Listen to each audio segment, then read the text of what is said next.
আসসালামু আলাইকুম। সবাইকে বিসিএস ফ্রন্টেসের পক্ষ থেকে আজকের প্রথম আলোতে স্বাগতম। আজকে সোমবার 22শে ডিসেম্বর 2025 আমরা পড়ছি প্রথম আলো।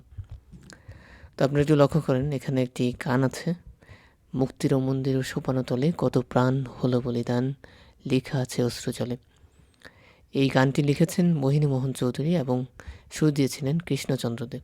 আপনারা মনে রাখতে পারেন। এরপর দেখেন যে 6 জন শান্তিরক্ষীর দাফন সম্পন্ন হয়েছে। গতকালকে জাতীয় সংঘের যে শান্তিরক্ষা মিশন, সেখানে কিন্তু আপনারা জানেন রিসেন্টলি হামলা হয়েছে, সন্ত্রাসীরা ড্রোন হামলা চালিয়েছে, যেখানে বাংলাদেশ সেনাবাহিনীর 6 জন গুরুত্বপূর্ণ সৈনিক আপনার নিহত হয়েছে এবং তাদের জানাজা গতকালকে ঢাকা সেনানিবাসের কেন্দ্রীয় মসজিদে অনুষ্ঠিত হয়েছিল। তো আপনারা একটু মনে রাখতে হবে যে সন্ত্রাসী বলতে এখানে কাদেরকে বোঝানো হচ্ছে। সন্ত্রাসী বলতে এখানে একটি গোষ্ঠীকে বোঝানো হচ্ছে যার নাম হচ্ছে RSF। এটি সুদানের একটি সশস্ত্র গোষ্ঠী যারা র্যাপিড সাপোর্ট ফোর্সেস নামে পরিচিত। ঠিক আছে, র্যাপিড সাপোর্ট ফোর্সেস।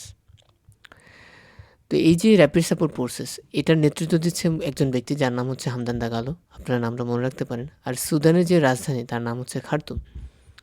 তো এই তথ্যগুলো এই প্রসঙ্গের সাথে খুবই গুরুত্বপূর্ণ বলে আপনাদের মনে রাখতে হবে। এবং একটু দেখেন যে তাদের কিন্তু গতকালকেই দাফন করা হয়েছে এবং তারা কবে আপনার বাংলাদেশে আসছে, বিষয়টা একটু কমেন্ট সেকশনে জানিয়ে দিবেন।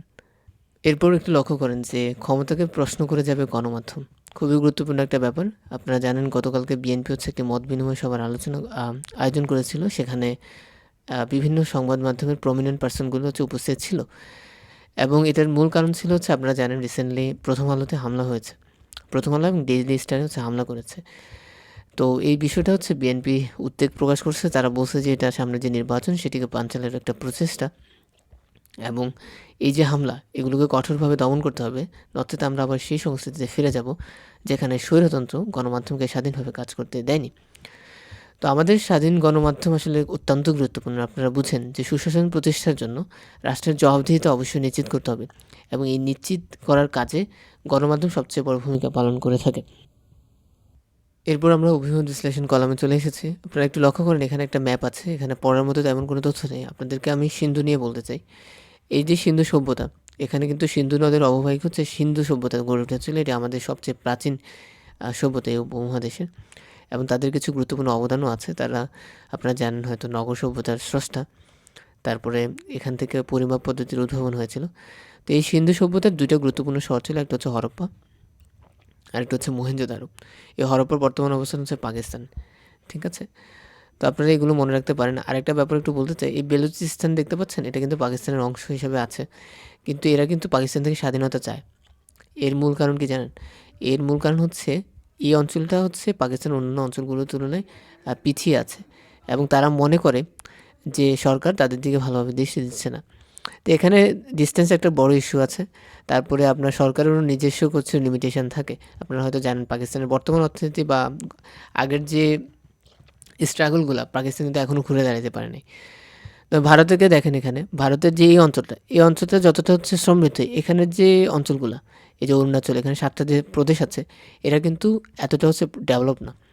এই যে আমাদের হাসনাত আবদুল্লাহ ভাই মাঝে মাঝে বলে 7 সিস্টার্সের কথা বলে, এর কিছু গুরুত্বপূর্ণ তাৎপর্য আছে। ব্যাপারটা যে এই যে অঞ্চলের যে মানুষগুলো আছে তারা মাঝে মাঝেই ভাবে যে ভারত তাদের সাথে আসলে অন্যায় করছে। এর গুরুত্বপূর্ণ কারণ ভারত যেরকম মাঝখানে এই যে অঞ্চলগুলো যেরকম ডেভেলপড, এই অঞ্চলগুলো অনেকাংশে অনেক কিছু থেকে বঞ্চিত এবং তারা মনে করে যে যারা যদি স্বাধীনতা পায় তবে তাদের যে ফান্ডিং, তারা নিজেদের যে ব্যাপারগুলো এগুলো নিজেরা ভালোভাবে দেখতে পারবে। তো আপনি একটু কমেন্ট সেকশনে জানিয়ে দেবেন যে এখানে বাংলাদেশ সংবিধানের কোন অনুচ্ছেদ অনুযায়ী সংবাদ প্রত্যেক স্বাধীনতার নিশ্চয়তা প্রদান করা হয়, একটু আমাদেরকে জানাবেন। তো আমরা আমাদের আজকের মতামত অংশে চলে এসেছি। আপনি একটু লক্ষ্য করেন, এখানে একটা বিষয় এসেছে যে বিজয়পুরের মৃৎশিল্প। তো এটি কোনো কারুকাজ নয়, এটি আমাদের সংস্কৃতির ঐতিহ্যের অংশ। তো এখন দেখা যাচ্ছে যে গ্যাসের অভাবে ওখানে 9 বছর ধরে গ্যাস সংকট চলছে, যার কারণে এই শিল্প হারিয়ে যাচ্ছে। তো এখন এটা কিন্তু আপনার কি এটা হারিয়ে যাচ্ছে। এখন কিছু কিছু বিশ্লেষক বলছে এটাকে জিওগ্রাফিক্যাল ইন্ডিকেশন করা যেতে পারে। তার মানে এই না যে এই সমস্যার সমাধান হবে। এই সমস্যার সমাধান শুধুমাত্র একটি ওয়েতে হতে পারে, সেটা নিরবিচ্ছিন্ন গ্যাস সরবরাহ। তো বিশ্লেষকরা বলছে এই জায়গায় সরকারকে গুরুত্ব দিতে হবে। তারপর 57% কর একটা বিষয় এখানে এসেছে। আপনারা জানেন যে আমরা স্মার্ট বাংলাদেশের কথা বলি, কিন্তু আমাদের যে মোবাইল ফোন মানুষ আনতে হয়, আমদানি করে, সে মোবাইল ফোনগুলোতে 57% হচ্ছে কর দিতে হয়। এবং এটা কিন্তু একটা হিউজ, এবং বিশ্লেষকরা বলছেন যে এটা সাংঘর্ষিক এবং হচ্ছে অযৌক্তিক। এই জায়গায় সরকারকে একটু নজর দিতে হবে। তো এরপর একটু লক্ষ্য করেন যে এখানে একটা কলাম আছে যে নাইজেরিয়ায় ট্রাম্পের থাবা ও শ্বেতাঙ্গের দায়িত্ব। এখানে একটা লেখকের কথা আছে, ব্রিটিশ কবি ও সাম্রাজ্যবাদের প্রবল সমর্থক রুডিয়ার্ড কিপলিং। আপনারা চিনেন হয়তো, ওনার দুইটা গুরুত্বপূর্ণ লিটারেরি ওয়ার্ক আছে, একটা হচ্ছে জাঙ্গল বুক আর একটা হচ্ছে আপনার কিম। ঠিক আছে, তো আপনার একটা বিষয় একটু দেখেন যে তিনি হচ্ছে যুক্তরাষ্ট্রকে আপনার ফিলিপাইনে আগ্রাসন চালানোর আহ্বানে একটি কবিতা লিখেছিলেন। তিনি বলছেন যে আগ্রাসন হচ্ছে শ্বেতাঙ্গের বোঝা কাঁধে তুলে নাও, শান্তির জন্য বর্বর যুদ্ধ চালাও, অনাহারের মুখে আহার ভরে দাও, রোগ শোক জরা ব্যাধির অবসান ঘটাও। অর্থাৎ তিনি বলছেন যে আফ্রিকা ও এশিয়ার অসভ্য মানুষকে সভ্য করার বোঝা বা নৈতিক দায়িত্ব হচ্ছে শ্বেতাঙ্গের কাঁধে নিতে হবে।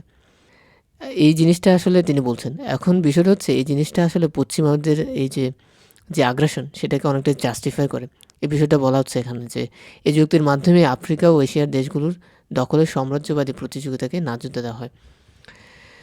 তো রিসেন্টলি ট্রাম্প আপনার চোখ হচ্ছে নাইজেরিয়ায় পড়েছে, এবং 23 কোটি মানুষের দেশ হচ্ছে নাইজেরিয়ায় ট্রাম্প হচ্ছে সামরিক হস্তক্ষেপের হুমকি দিচ্ছে। তো এখন এই যে তিনি বলছেন যে এটার একটা গুরুত্বপূর্ণ কারণ হচ্ছে নাইজেরিয়ার যে খ্রিস্টান জনগোষ্ঠী, তাদেরকে গণহত্যা থেকে তিনি বাঁচাতে চান। তো এই বিষয়টা পুরোপুরি হচ্ছে একটা উপরের মোড়ক।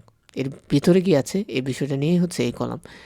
তো মূলত হচ্ছে ট্রাম্প এই জায়গা থেকে 3টা ফায়দা নিতে চান। প্রথমটা হচ্ছে আফ্রিকাতে এখন বর্তমান খনিজের, বিশ্বের বিরল খনিজের প্রায় 30% হচ্ছে আফ্রিকায় রয়েছে, এটা একটা বিষয়। দ্বিতীয় যে সম্ভাব্য কারণ সেটা হচ্ছে ট্রাম্প শ্বেতাঙ্গ যে ইভানজেলিক্যাল খ্রিস্টানদের খুশি করতে চাচ্ছেন। আরেকটা আছে, ট্রাম্পের একটা নীতি আছে, মাখা মেক আমেরিকা গ্রেট অ্যাগেন। এই সমর্থকরাই শ্বেতাঙ্গ উদ্ধারকর্তা চরিত্রে হচ্ছে ট্রাম্পকে অনেক বেশি পছন্দ করেন। তো ট্রাম্পের যে ইমেজ সেটি তিনি আসলে ধরে রাখতে চাচ্ছেন। তো এখানে দেখছেন মূল ব্যবসায় লোকসান ভরসা সুদায় বাংলাদেশের যে স্টক এক্সচেঞ্জ কমিশন আছে বিএসইসি, তো এটা আসলে 2টা প্রতিষ্ঠানকে অ্যাপ্রুভ দিয়েছে শেয়ার ব্যবসার জন্য। একটা হচ্ছে ঢাকা স্টক এক্সচেঞ্জ কমিশন, আর একটা হচ্ছে আপনার চট্টগ্রাম স্টক এক্সচেঞ্জ কমিশন। ঠিক আছে, এই ঢাকা স্টক এক্সচেঞ্জ কমিশন এটা হচ্ছে 1954 সালে প্রতিষ্ঠিত হয়েছিল। চট্টগ্রামেরটা মনে হয় সম্ভবত 1994 সালে, একটু মনে রাখবেন। ঠিক আছে, তো আমরা হচ্ছে আমাদের আজকের আলোচনার শেষ অংশে চলে এসেছি। আপনারা দেখেন বাংলা একাডেমি পরিচালিত 8টি পুরস্কার 2025 হচ্ছে দেওয়া হয়েছে। তো আপনাদেরকে একটু মনে রাখতে হবে এই যে বাংলা একাডেমি বর্তমান মহাপরিচালককে, বর্তমান হচ্ছে সভাপতিকে, আর এটি 1955 সালে প্রতিষ্ঠিত হয়েছিল। ঠিক আছে, তো এই যে হাউসটা, এই হাউসটার পূর্ব নাম ছিল বর্ধমান হাউস। এবং আপনারা হয়তো জানেন যে বাংলা একাডেমি হচ্ছে 21শে ফেব্রুয়ারি যে বইমেলা, অমর 21শে বইমেলা, এটারও আয়োজন হচ্ছে তারা করেছিল। কত সালে করেছিল একটু কমেন্ট সেকশনে জানাবেন। আরেকটা ব্যাপার একটু ইম্পর্টেন্ট, সেটা হচ্ছে প্রমিত বানানের যে নিয়ম 1992 সালে। ঠিক আছে, তো এখানে আসলে 8জনকে পুরস্কার দেওয়া হয়েছে। না, সংখ্যাটা মনে রাখতে পারেন কয়জনকে পুরস্কার দেওয়া হয়েছে, কোন বিষয় এটা একটু আমার কাছে ট্রিকে মনে হচ্ছে। দেখেন, আবু রুশুদ সাহিত্য পুরস্কার শিবব্রত বর্মনকে অনুবাদ সাহিত্যের জন্য দেওয়া হয়েছে। আচ্ছা, তো এই তথ্যগুলো আপনাদেরকে মনে রাখতে হবে। এবং আমাদের দাবার যিনি গ্র্যান্ড মাস্টার, দক্ষিণ এশিয়ার প্রথম গ্র্যান্ড মাস্টারের নাম হচ্ছে নিয়াজ মোর্শেদ। তো ওনার হচ্ছে গৌরবের 50 বছর চলছে, তো এটি ওনাকে নিয়ে লেখা হয়েছে। আপনার নামটা মনে রাখবেন যে দক্ষিণ এশিয়ার প্রথম গ্র্যান্ড মাস্টার হচ্ছে নিয়াজ মোর্শেদ। আরেকটা ব্যাপার একটু দেখেন যে পঞ্চগড়ে এবছর সর্বনিম্ন তাপমাত্রা 12°C হচ্ছে রেকর্ড করা হয়েছে কুড়িগ্রামের রাজারহাটে। আর রিসেন্টলি অস্ট্রেলিয়ায় হচ্ছে আয়োজিত আন্তর্জাতিক রোবট অলিম্পিয়াডে একটি স্বর্ণপদক সহ 11টি পদক অর্জন করেছে বাংলাদেশ দল। তো এই ছিল আজকের প্রথম আলো। যারা যারা ভিডিওগুলো দেখেছেন অবশ্যই লাইক এবং হচ্ছে কমেন্ট করবেন। পারিব না এই কথাটি বলিও না, আর কেন পারিবে না তাহা ভাবো একবার, 5 জনে পারে যাহা তুমিও পারিবে তাহা, পারো কি না পারো যতন আবার, একবার না পারিলে দেখো শতবার। এই কবিতাটি হচ্ছে লিখেছেন কালী প্রসন্ন ঘোষ। তো ধন্যবাদ সবাইকে, দেখা হচ্ছে পরের কোনো ভিডিওতে। আসসালামু আলাইকুম।